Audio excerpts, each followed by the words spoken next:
রাত ১:৪৭। আমি, ইমরান, পডকাস্ট করি ভয়ংকর গল্প নিয়ে। আজ আমি আসল ভয়ের শব্দ ধরতে এসেছি এই পুরনো হাসপাতালে। বাতাস ঠান্ডা, রুমের দেয়াল ভেজা।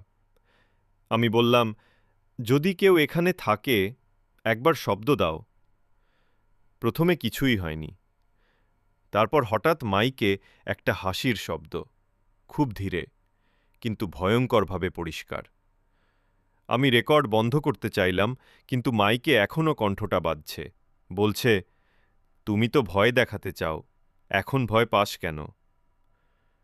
আমি টেবিল থেকে উঠে দাঁড়ালাম, দরজার দিকে তাকালাম।